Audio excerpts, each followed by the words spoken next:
έντιμη εκπρόσωπε του Προέδρου της Κυπριακής Δημοκρατίας, κυρία Υφυπουργέ Πολιτισμού, έντιμη εκπρόσωπε του Πρέσβη της Ελλάδος, έντιμη εκπρόσωπε της Υπουργού Γεωργίας, Αγροτικής Ανάπτυξης και Περιβάλλοντος, κύριε Γενική Διευθυντή του Υπουργείου, έντιμε εκπρόσωπε του Αρχηγού της Εθνικής Φρουράς, έντιμε εκπρόσωπε του Αρχηγού της Αστυνομίας, έντιμε πρώην Γενική Διευθυντή του Υπουργείου Άμυνας και του Υπουργείου Εργασίας και Κοινωνικών Ασφαλίσεων, έντιμε δικαστή του Επαρχιακού Δικαστηρίου Λευκωσίας, εκλεκτοί προσκεκλημένοι, αγαπητοί φίλοι και φίλες.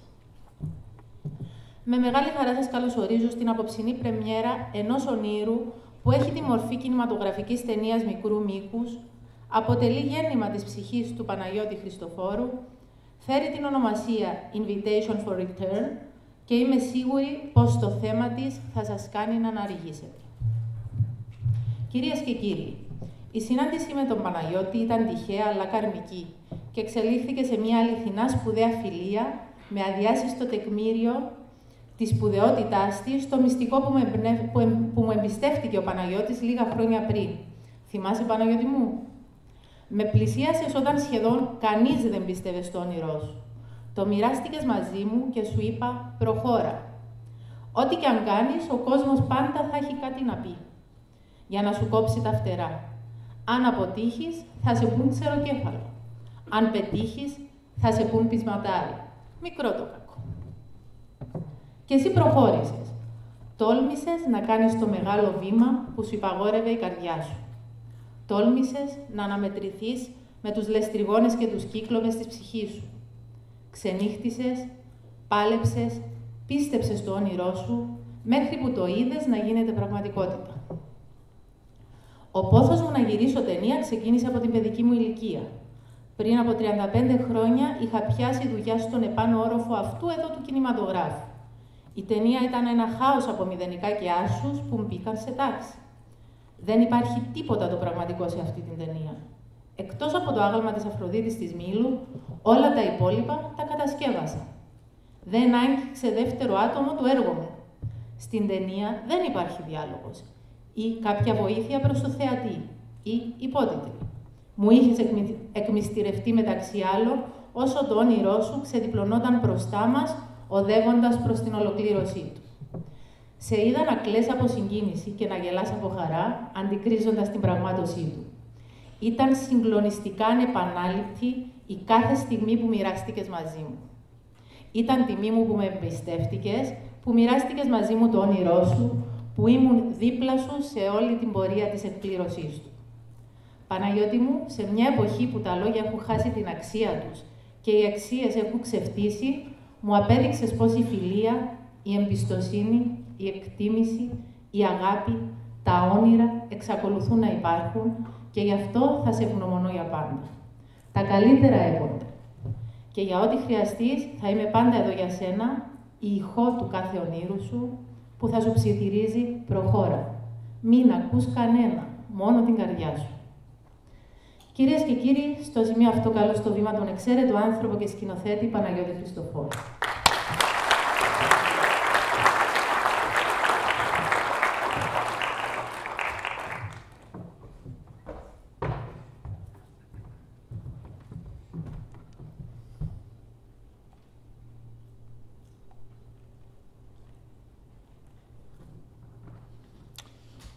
Έντιμοι, επίσημοι προσκεκλημένοι, κυρίες και κύριοι, αγαπητοί φίλοι.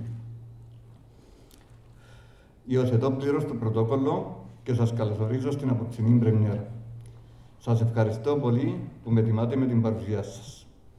Ευτυχώς δεν είναι καμούς έτσι ένιση κάσα για φακελούτια. Απόψε θα γνωρίσετε τη δεύτερη μου κόρη, την κινηματογραφική μου ταινία. Πρέπει να ομολογήσω ότι νιώθω κάπως άβολα να βρίσκομαι στο επίκεντρο του ενδιαφέροντος. Θα ακουστούν κουβέντες για μένα που τις βρίσκω κάπως υπερβολικές. Μου είναι αδύνατο να λογοκρίνω ανθρώπους που σέβομαι.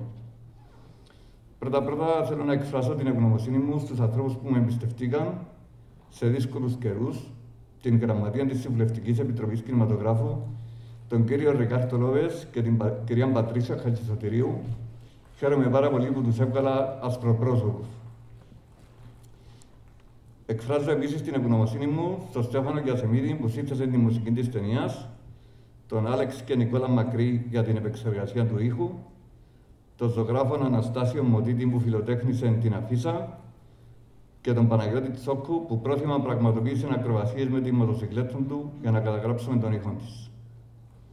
Την ευγνωμοσύνη μου επίσης στη Μαρία Μπαχίτη για την έρευνα και παρουσίαση και την πρώτη μου κόρη, Ελεάνα Χριστοφόρου, για αμέτρητους λόγους. Τέλος, την ευγνωμοσύνη μου στον κινηματογράφο Μπάστιον που φιλοξενεί την απόψινή εκδήλωση, την εταιρεία ABS για την τεχνική υποστήριξη και την εταιρεία ΓΚΕΟ για τη χορηγία της δεξίωσης. Δεν έχω κάτι άλλο να πω, θα τα δείτε όλα στο πανί. Καλή Ανάσταση σε όλους και στην Κύπρο μας.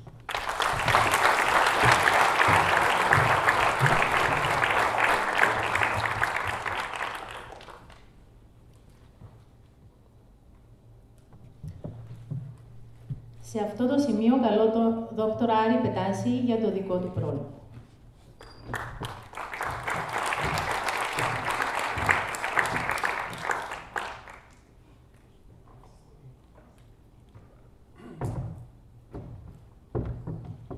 Καλησπέρα σε όλους. Όταν μου είχε ζητήσει ο Παναγιώτης να προλογίσω τη μικρού μήκους ταινία, του είχα πει ότι θα σε παρακαλέσω να μου την στείλει προηγουμένως για να τη δω, να έχω μια αντίληψη περί τίνος πρόκειται, για να μπορέσω να πω 2 λόγια.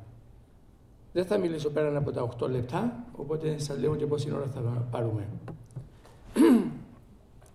Όταν είδα την ταινία, πρόσεξα ότι ήταν μόνο 5 λεπτά. Ακόμα 4:50. Και λέω, καλά, πώς μπορεί μέσα σε μία τέτοια μικρή ταινία να βάλει έννοιες όπως είναι η ελευθερία, διότι περί ελευθερίας πρόκειται, και τέτοια μεγάλα πράγματα σε μια τέτοια μικρούτσικη ταινία. Οπότε έψαξα να δω τι είναι το ιδεώδες μέγεθος μιας ταινίας, για να βρω ότι είναι 92 λεπτά. Όχι 5, 92 λεπτά. Οπότε λέω, για φανταστείτε τώρα, τι δυσκολία έχει κάποιος δημιουργός να πάρει μία ταινία η οποία χρειάζεται 92 λεπτά για να είναι ιδιώδης και να την βάλει μέσα σε 5 λεπτά. Και σκέφτηκα αυτό που είχε πει ο George Bernard Shaw κάποτε όταν είχε στείλει μία έτσι μακροσκελέστατη επιστολή στους Times του Λονδίνου. Από κάτω έγραψε, λυπούμε, λέει, που είναι τόσο μεγάλη η επιστολή μου, δεν είχα χρόνο για να γράψω μικρότερη. Διότι το να κάνεις κάτι μικρό απαιτεί πολύ περισσότερο χρόνο από ότι είναι το μεγάλο. Μετά πρόσεξα τον τίτλο της ταινίας. Invitation for Return. Έτσι λέγεται στα επίσημα. Και άρχισα να διερωτώ με, είναι invitation for return ή μπας και είναι invitation to return. Διότι το to return έχει μέσα και το πρόσταγμα. Δηλαδή, please return your book to the library. Και λέω τώρα, γιατί έβαλε μέσα το for και όχι το to. Μετά λέω, εντάξει, θα το αγνοήσω για λιγάκι και μπήκα στην επόμενη σκέψη. Λέγω ότι εφόσον είναι μόνο 5 λεπτά, πρέπει κάποιος να έχει φαντασία για να αντιληφθεί τι γίνεται. Διότι αν χρειάζεσαι 92 για να κάνεις μια τέτοια ταινία και τη βρίσκεις στα 5, πρέπει πάση θυσία να χρησιμοποιήσεις τη φαντασία σου. Πράγμα που έκανα και εγώ ή τουλάχιστον προσπάθησα. Το πρώτο όμως που μου έκανε εντύπωση είναι το invitation. Ποιος στέλνει το invitation? Οι Τούρκοι? Αυτοί που βαστούν την Κύπρο? Οι εισβολείς? Οι κατοχείς? Ποιος στέλνει το invitation? For return. Και η επόμενη ερώτηση, έχουν στείλει ξανά τέτοιο invitation? Η απάντηση είναι όχι. Διότι όποια μέρη πιάνουν, τα ληστεύουν, φέρνουν επίκους και τα κάνουν δικά τους. Άρα, το να υπάρξει το ενδεχόμενο of an invitation for return, το βλέπω πάρα πολύ χλωμό, διότι δεν το κάνουν. Συνήθως οι εισβολές, αν πει πάλι για να μιλούμε για μέσους όρους, και η κατοχή συνήθως είναι 3-4 χρόνια. Αυτή είναι 50 χρόνια εδώ. Άρα δεν έχουν καμία όρεξη ή καμία διάθεση, εφόσον κάνουν και ναυστάθμους και αεροπορικές βάσεις, να φύγουν από εδώ. Άρα ο μοτοσυκλετιστής μας, που πετά πάνω από τα σειρματοπλέγματα, όταν έρθει πίσω, τα σειρματοπλέγματα είναι εκεί. Δεν έχουν φύγει. Διότι δεν πρόκειται να φύγουν εύκολα. Πρόσεξα επίσης μέσα στην ταινία ότι είχε ένα άγαλμα που εφαινόταν κάπου και έπρεπε να χρησιμοποιήσω τη δική μου φαντασία να δω τι ήταν το άγαλμα και τι ήρθε στο νου μου. Ήρθαν 2 άτομα της αρχαιότητος. Λέω, ενδεχομένως το άγαλμα τούτο να αντιπροσωπεύσει τον Παυσανία, το μέγα στρατηλάτη στη μάχη των Πλατεών, ο οποίος το 478, μετά από την νίκη, την περίλαπρο νίκη στις Πλατείες, πήρε τις Τριήρες, έφερε πεζοναύτες, ήρθε στην Κύπρο και έδιωξε τους Πέρσες. Αυτό ήταν πριν 2.500 χρόνια όμως. Μετά σκέφτηκα ενδεχομένως να είναι ο Κίμωνας, διότι δεν μπορούσα να δω καθαρά τι ήταν το άγαλμα. Και τι είχε κάνει ο Κίμωνας το 450 π.Χ. Ο μέγας Κίμωνας, γιος του Μιλτιάδη, του Μαραθώνα, είχε φέρει και αυτός Τριήρες και τις έφερε στην Κύπρο για να μας ελευθερώσει από τους Πέρσες και βρήκε και το τέλος της ζωής του εδώ στην Κύπρο και το γνωστόν και νεκρός ενίκα. Λέω τώρα, εμείς θα πάρουμε ποτέ μας invitation for return? Ή μπας και είναι όνειρο που έχουμε εμείς? Διότι πρόσεξα ότι οι Αμερικάνοι ουδέποτε αναφέρονται σε εισβολή και κατοχή, αλλά αναφέρουν το κατεχόμενο μέρος ως το κομμάτι που διοικείται από Τουρκοκυπρίους. Δεν έβαλαν ποτέ τη λέξη ότι έχουμε κατοχή για να μας καλέσουν να πάμε πίσω τα κατοχικά στρατεύματα. Όταν ήρθε ο Μπορέλ εδώ, ας τον πούμε υπουργός εξωτερικών της Ευρωπαϊκής Ένωσης, μας μίλησε μετά που έφυγε, αλλά δεν ανέφερε ποτέ τη λέξη εισβολή και κατοχή και ούτε είχε δει 40.000 Τούρκους στρατιώτες και ούτε είχε δει εκατοντάδες χιλιάδες από έπικους που ήρθαν εδώ για να αλλάξουν το δημογραφικό της Κύπρου. Οπότε του έγραψα ένα γράμμα. Του λέω, σοκαρίστηκα, του λέω, διότι έκανες 2-3 μέρες στην Κύπρο.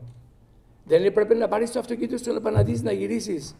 Μπας και δεις κανέναν Τούρκο στρατιώτη, τον οποίο δεν αναφέρεις, που θα μας στείλει το invitation for return. Και λέγω τώρα, πάμε προς το τέλος της ομιλίας μου, λέγω τώρα, εμείς τι πρέπει να κάνουμε? Επειδή είναι και η Μεγάλη Εβδομάς, σκέφτηκα τον Ψαλμόν 136, ήχος τρίτος, για όσους από εσάς ασχολούνται με την ασματική τέχνη. Και επίσης σκέφτηκα και τον Ψαλμόν 125, που λέω ότι αυτό πρέπει να έχουμε τώρα υπόψη μας, εν όψη αυτά που μας διδάσκει η ταινία. Και θα σας διαβάσω, για να μην κάνω λάθος στα ελληνικά, όχι τίποτε άλλο, διότι είναι στην κοινή ελληνική, ο 136ος Ψαλμός.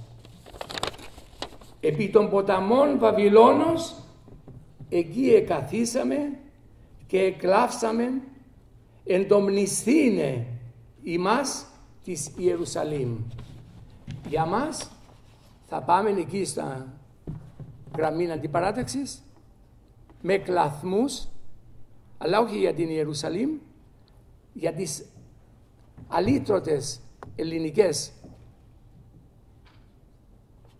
ψυχές και τους τόπους μας, οι οποίοι τώρα αυτή τη στιγμή είναι κάτω από την πότα τους Τούρκους και δεν πρόκειται να μας στείλουν invitation for return. Αλλά δέστε όμως, λέει, εάν ξεχάσουμε τα κατεχόμενα εδάφη μας, τι θα πάθουμε? Εάν επιλάθουμε σου Ιερουσαλήμ, δηλαδή κατεχόμενες ελληνικές περιοχές, επιληστεί η δεξιά μου, να μαρανθεί το δεξί μου χέρι, κολληθεί η γλώσσα μου το λαρύγγι μου, να κολλήσει η γλώσσα στο λάρυγγα. Μα δέστε, σοβαρές λέξεις. Εάν σε ξεχάσω, κατεχόμενες περιοχές. Οπότε προσευχόμενοι ότι θα ξαναδούμε τον καινούριο Παυσανία και τον Κίμωνα, θα τελειώσω με 2 γραμμές από τον 125ο ψαλμόν. Επίστρεψον, Κύριε, την εχμαλωσίαν ημών ως χυμάρους εν τον νότο. Αυτόν πρέπει να προσευχόμεθα. Λύση της κατοχής και ελευθερία του τόπου μας. Μη σας συχίζει η λέξη επανένωσης. Δεν έχει τέτοιο πράγμα. Οι Τούρκοι δεν πρόκειται ποτέ να δώσουν τέτοιο πρόσταγμα.